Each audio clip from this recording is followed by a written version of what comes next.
Hello again and welcome back to English Today. This is DVD 21 and the fourth DVD in your advanced level.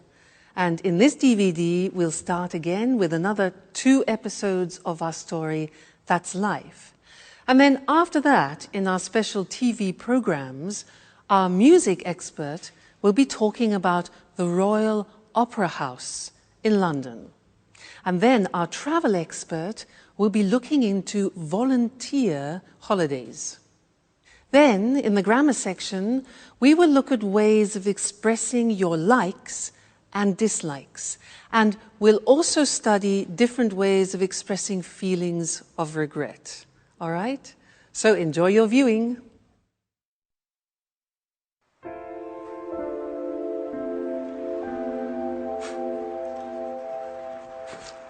Jack! Jack! I was waiting for you. Have you got a minute? Sure, Edward. What's up? You want to put some muscles in your film? Oh, Jack, you're quite a joker. I need some advice about a rather delicate matter. Well, it's about women. Oh, well, then you've come to the right person when it comes to women. In all modesty, I'm sort of an expert. Go ahead, shoot. But make it fast. I have to get to the gym. Oh, well, don't worry. It's like this. If a woman lets you mysteriously know that she's keen on you, and if you didn't expect it, but then you find that you don't mind the gesture, in fact, because of this, you find that you are becoming fond of her. And if she acts as if nothing has happened... Whoa, Edward. What are you getting at? I don't understand it. Is this a new idea for a film? Because if it is, you should think about rewriting this script. It seems very convoluted to me. Jack, stop joking. It's a serious matter. I just don't know how to behave. I can't stand this situation. Well, okay. Let's take this from the top. So, a woman goes for you. However, she doesn't do it openly. But then she pretends as if nothing has happened. And, as far as I can tell, you don't dislike the idea. Have I got it? Exactly. What should I do? Well, the fact, her behavior leads me to believe that she's fond of games. So, use that. Play the mysterious man. And then surprise her with something special. You know, like take her out to dinner, or write her a poem, or send her some red roses. Women really go for that kind of thing. Really? I got an idea. I'd really like to meet this mysterious woman. What she sees in him is beyond me.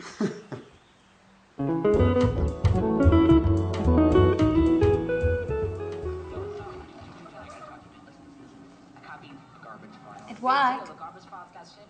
Edward? Edward? Would you mind not watching the TV for a moment? I'd like to have a word with you. Why is it important, Alice? Chuck is on. The reality program about show business. You know I'm nuts for this show. Yeah, I know. It's about the only thing you go for.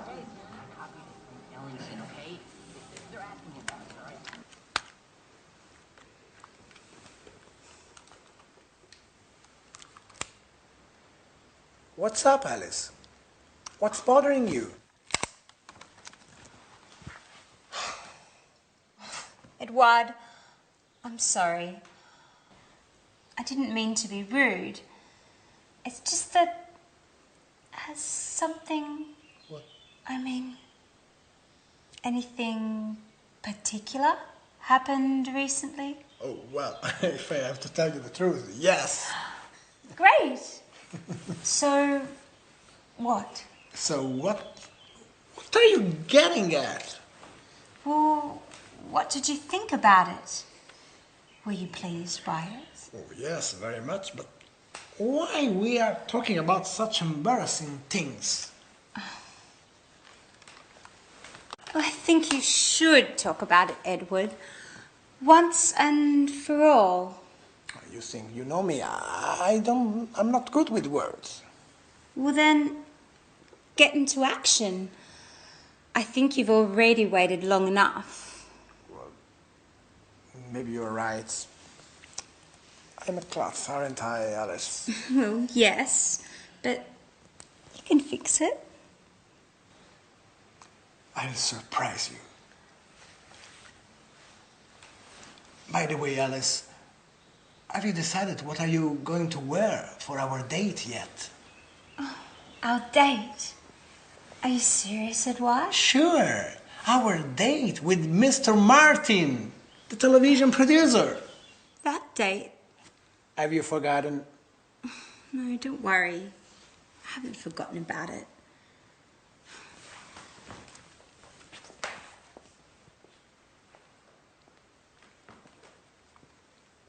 He is way behind.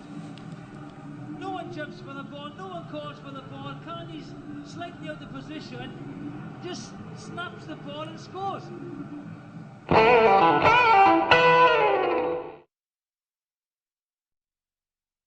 Hello again, and welcome back.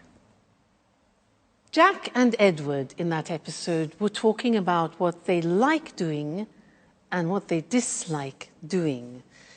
And in the English language, this is very interesting because there are different ways of describing what you like and what you dislike, different verbs, different phrases, and that's what I want to do with you now. I'm going to give you some examples in this little exercise. And if you listen carefully, you will notice how many different forms there are. It's like a little quiz. I'm going to talk to you about an animal, all right? I'm going to describe what this animal likes doing and dislikes doing, and then I want you to try and guess what the animal is, all right? So are you ready? Listen carefully. Well, these animals are keen on eating big animals. They're keen on eating big animals. They're fond of basking in the sun in the long grass. So they're fond of lying, basking in the sun in the long grass. They really love running at top speed. They love running at high speed, okay? They can't stand getting wet. Like when it rains, they can't stand getting wet. They can't bear being disturbed when they're eating. They can't bear being disturbed when they're eating. Another thing, they don't mind the presence of man, but at a distance. All right? Okay. They dislike being close to lions. Dislike being close to lions. They hate being disturbed when they are with their cubs, with their babies. Okay? Their babies, their cubs. As animals, they don't go in much for making noise. They don't go in for making noise. They're silent, they're quiet. And for them, it's all right to eat only twice every 4 days. So once every 2 days. They don't have to eat every day. So, have you guessed the animal? It's a cheetah. Now remember that in English, a cheetah is not Mr. Monkey.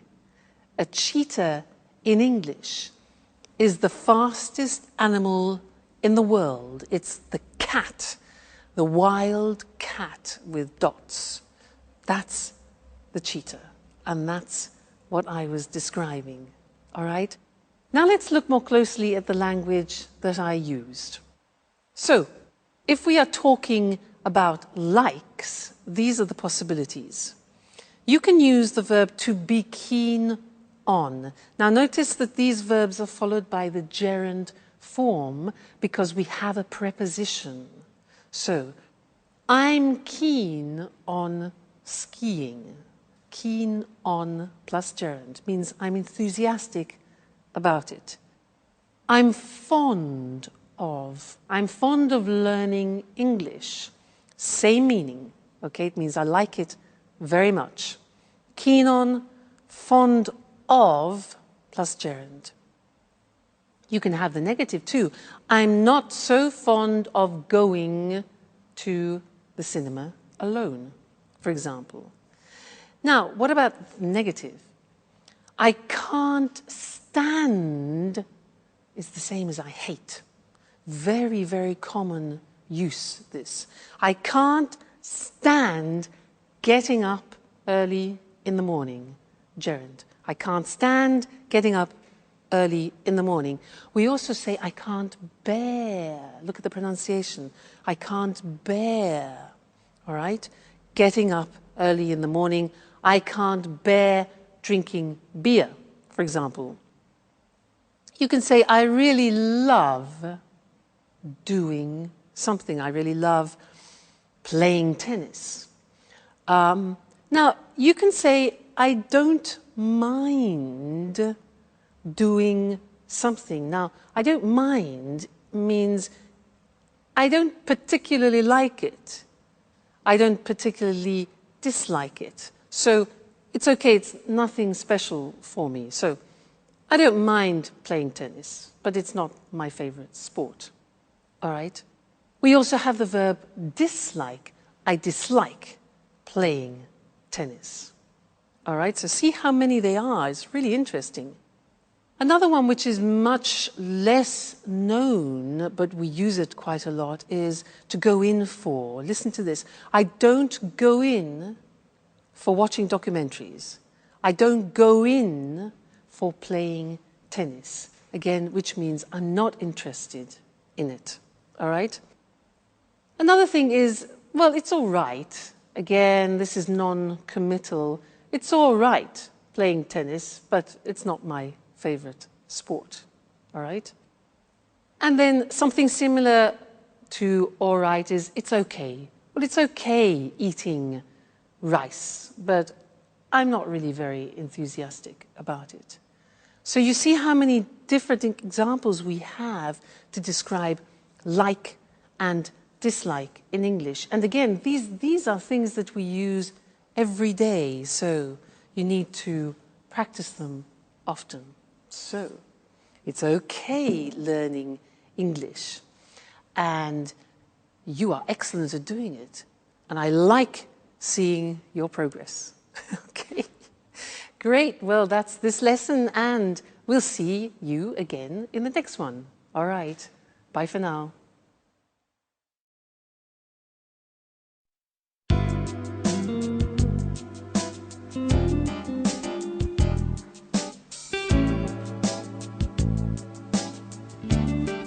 Great. This spot should work well. Maybe here would be better. And I'll put the card here, next to this. Let's give it a quick once over again.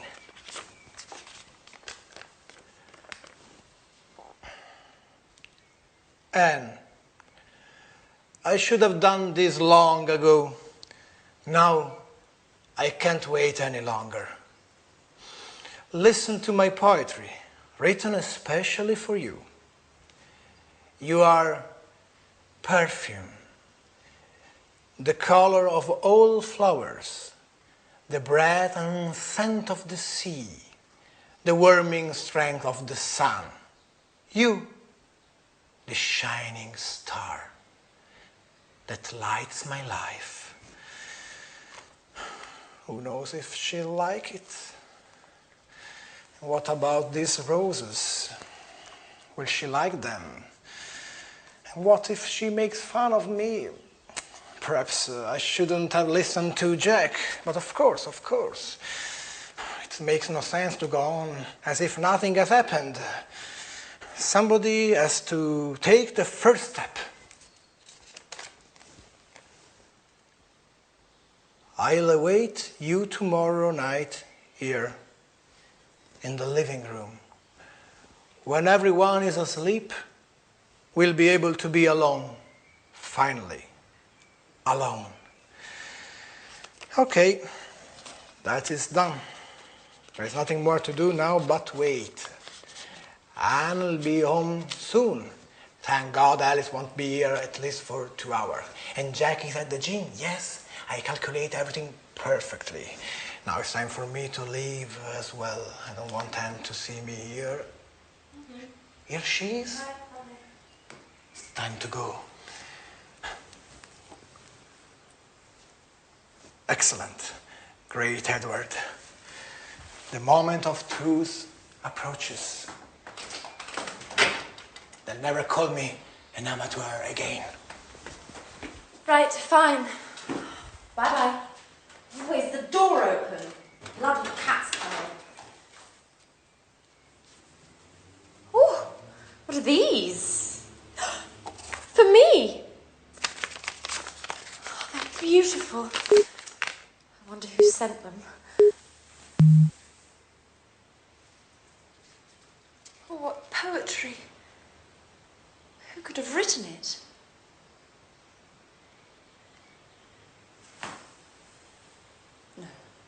No, Anne. What are you thinking? Now, don't be silly. It can't have been Jack. Oh, my God. But then again, he's the only person I can imagine who would have written such lovely poetry and... Oh, my God. Oh, what if it were Jack? Now that Sharon is out of the picture and... Who would have ever thought that one day...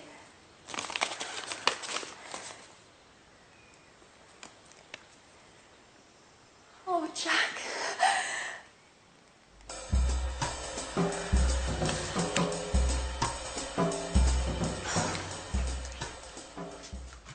Hi, Anne.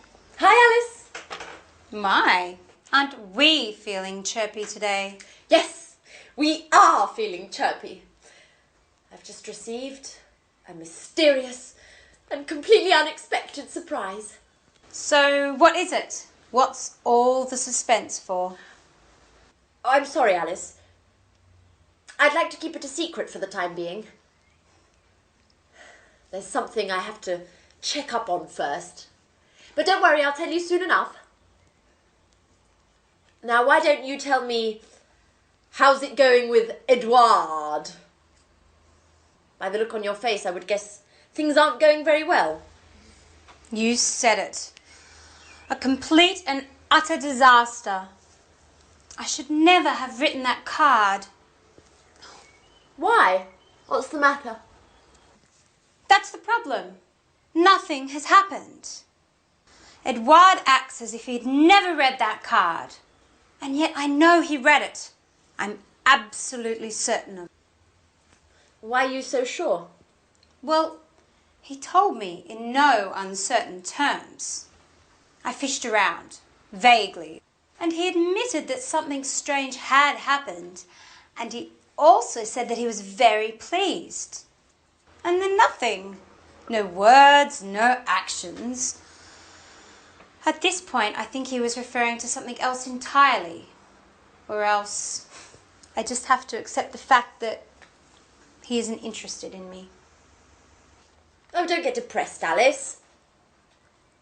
If you want my opinion, I think you should have told him in person. Face-to-face is always better than playing games. At any rate, you've still got time. Why don't you sit down and have an earnest word with him? No way! To be embarrassed further? Anyway, there's something fishy about this whole story. Either Edward is acting like a complete fool, or else he hasn't truly understood what I feel for him. Oh, I need some clarity. From now on, I'm going to scrutinize his every move.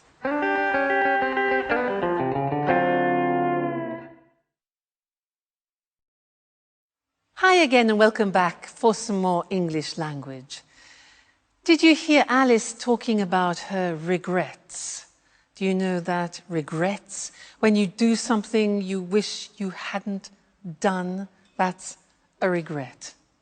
Well, there are different ways to express that in the English language. She said, I wish I hadn't written that card. I shouldn't have written that card. That's another possibility. There are, in fact, 3 possibilities in English of expressing regret. And I want to look at those with you. Because they're quite complicated, let's do it together on the screen, all right? Now, the first example is with should. Now, you know should. Should we use, for example, you should rest when you give advice. But if we put it into a past form, we use it to express regret. So the grammatical structure is should plus the infinitive have plus the past participle. So an example is, imagine, it's raining. I haven't got my umbrella and you want to express a regret. So you could say, I should have brought my umbrella. You see, should, infinitive have, plus the past participle, bring, brought, brought. So you say, oh, damn, I should have brought my umbrella with me. So that's one example of expressing regret using should have brought. The second example is with wish. So it's raining and you think, oh, damn, I wish. Now, the grammatical form is I wish I had brought. That is the past perfect. Had is the auxiliary of have in the past, then the past participle. So, I wish I had brought my umbrella with me. So, I should have brought. I wish I had brought. And the last one is very similar to wish. It's if only I had brought my umbrella with me. So there again we have if only followed by the past perfect. If only I had brought my umbrella with me. All right? So 3 forms of expressing regrets. Let's practice. Situation. I've got sunstroke. My face is burning because I've been on the beach all day.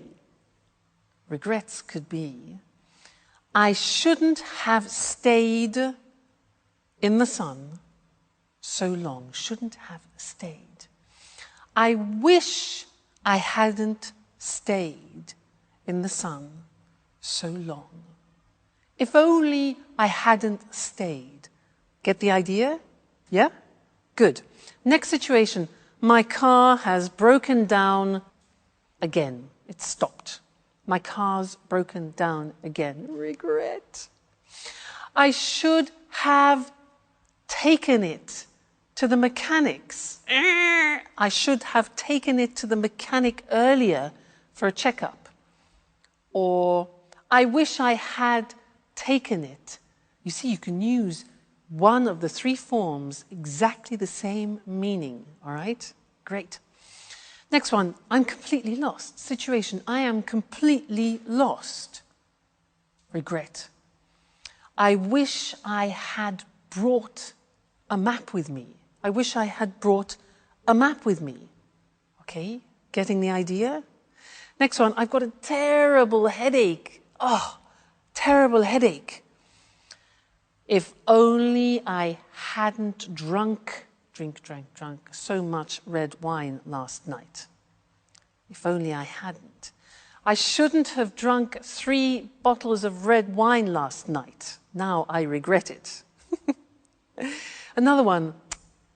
Damn, I missed the plane. I missed the plane. My alarm clock. Bzzz. I should have put the alarm clock on. Obviously. And the last one, my PIN card. I'm trying to get money. I've forgotten my PIN card for my cash dispenser card. I should have memorized it better. If only I had memorized it better. All right, so there are the three forms. Should have done, I wish I had done, and if only I had done. Okay, I'm sure you think, I wish I had been born English. That way I wouldn't have to learn the English language. Well, we're here to help you. So that's the end of this lesson, and see you again very soon. Bye.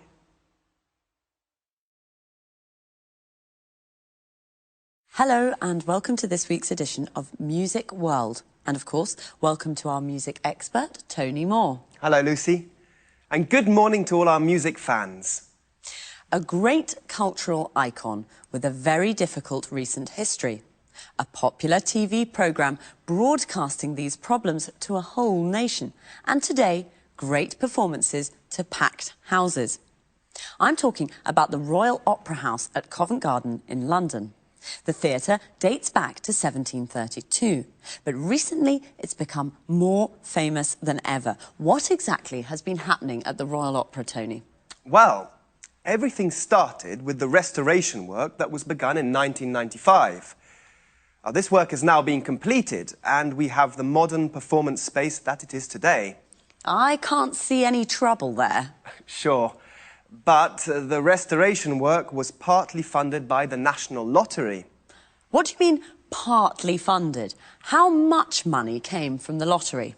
The lottery gave £58.5 million towards the work. Quite a lot of money. Remind me how the lottery works. Lottery tickets cost £1 and are sold all over the country. And there's a big draw once a week. OK, so the Royal Opera House received £58.5 million from the lottery. What happened next? The restoration work was completed in 1999. Tony Blair's Labour government had given the Royal Opera this lottery money on condition that it made opera less elitist in the future by keeping some of its seats reasonably priced for citizens earning an average wage. Did they do that? Yes, but let's not rush things.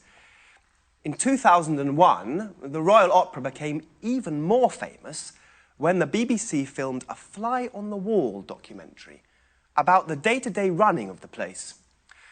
Well, the programme showed a real-life soap opera in action. During this period, the theatre was chaotically managed and was almost out of control. 5 executive directors left in the space of 5 years. There was ongoing conflict between management and employees, and the Royal Opera suddenly found itself at the centre of a political debate about the funding of the arts in the UK. Many people asked whether opera wasn't too elitist an art form to receive funding from the government. Why? Is the running of the Royal Opera completely funded by the government?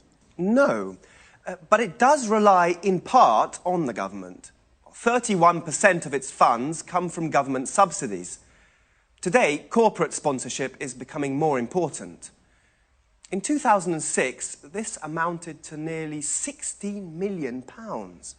Of course, the rest of the funds come from ticket sales. I see. And then, how does the story end? The BBC documentary programme was a great success.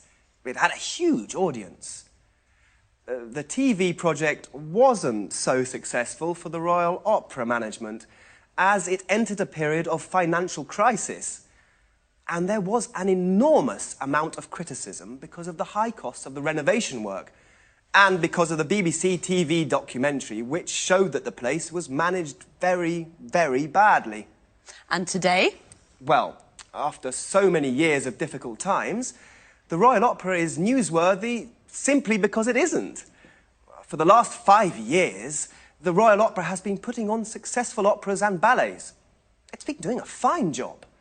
What's more, the Opera House has kept its promise.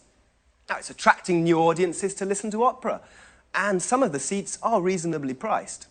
So how much do tickets cost?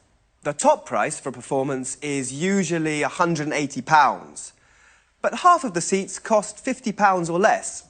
Well, the cheaper seats cost less than £10.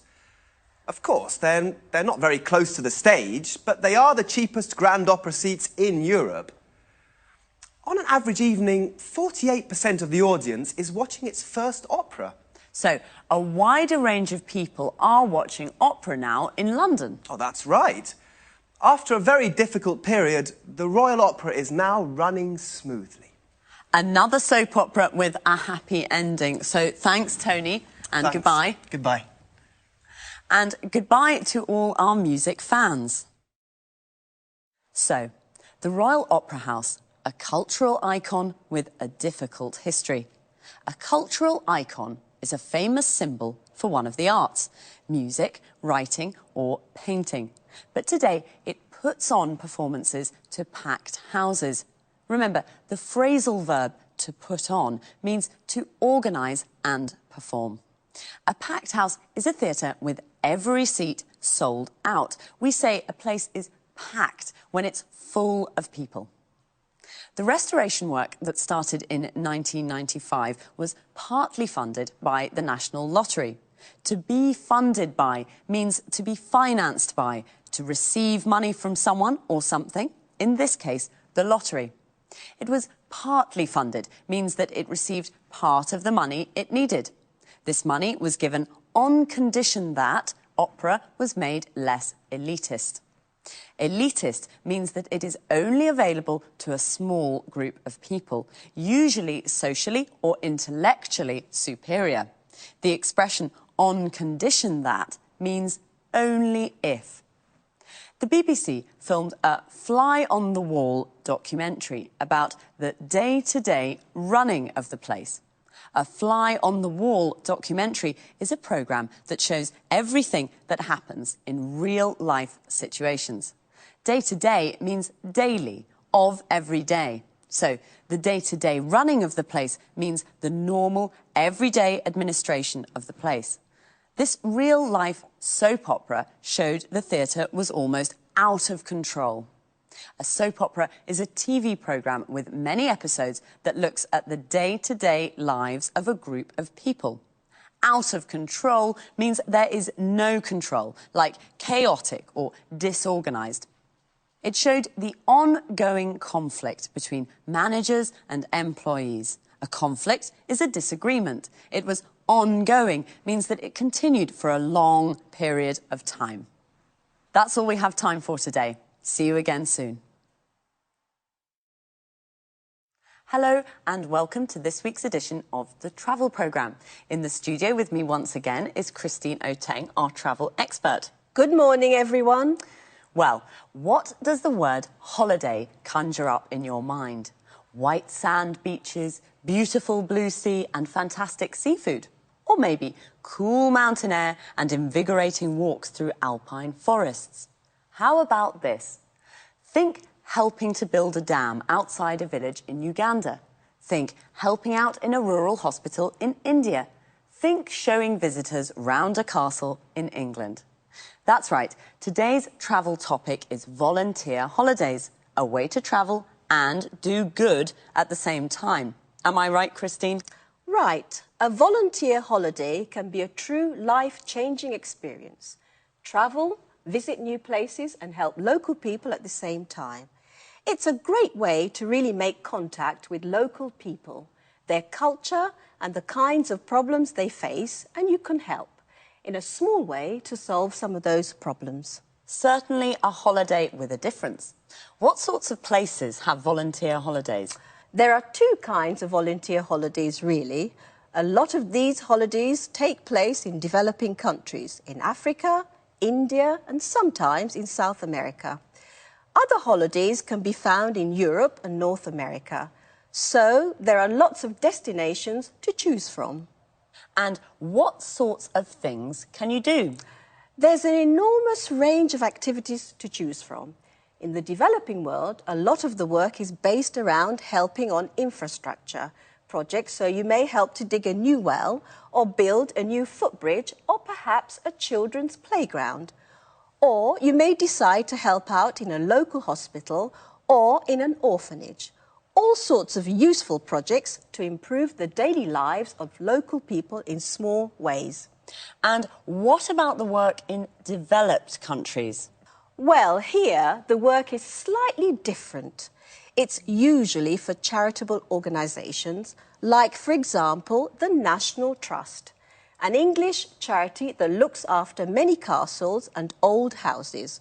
It also owns many areas of beautiful countryside.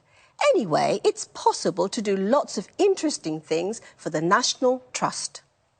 What, for example? As you mentioned earlier, helping to show tourists round a castle in the summer, there is a beautiful 15th century castle on an island off the north-east coast of England, Lindisfarne Castle. Well, they're looking for a couple to do this job for a fortnight. OK, I'll think about that. But do you have to pay for these activities? Yes, of course you have to pay. Volunteer holidays in developing countries tend to cost more because travel costs are higher and some of your money will go to help the local community. In this way, you help poor people twice. Just one question, Christine. During volunteer holidays, do you have to work all the time? Well, usually there's a split between volunteer work and sightseeing. For example, during a fortnight's holiday to Africa, you may spend the first week on your volunteer work and the second week visiting game reserves, relaxing, shopping. The sorts of things you normally do on holiday. Good. So, you have time for fun too. OK, everyone, the next time you're trying to decide where to go on holiday, forget the beaches, forget the mountains, and start thinking about leaving your comfort zone for Africa or the English countryside. Thanks, Christine, for that fascinating information. Goodbye. And, of course, goodbye to all travellers. Well, what does the word holiday conjure up in your mind? What does it conjure up? Means, what does it make you think of? What do you imagine when you hear the word holiday? A volunteer holiday can be a life-changing experience. A life-changing experience means it changes your life. There are two kinds of volunteer holidays, in developing countries and in developed countries. A developing country is a country with a low level of economic activity and low standards of living, like India and Africa. All these countries together are called the developing world. European countries are developed countries. There are lots of destinations to choose from. There are lots to choose from means that there is a big selection. There are lots of activities to choose from. You can help on an infrastructure project, a project that involves building or construction. You can help to build a footbridge, a bridge for people to cross on foot. You can help out in an orphanage. An orphanage is a home for children who have lost their parents. Notice how we say help to do something, help on a project, and help out in a place. You could also work for a charitable organisation in a developed country. A charitable organisation is an organisation whose aim is not to make a profit, but to help people in need. For example, you could spend a fortnight showing tourists around a castle in England. A fortnight is a period of 14 days. They're looking for a couple to do this job.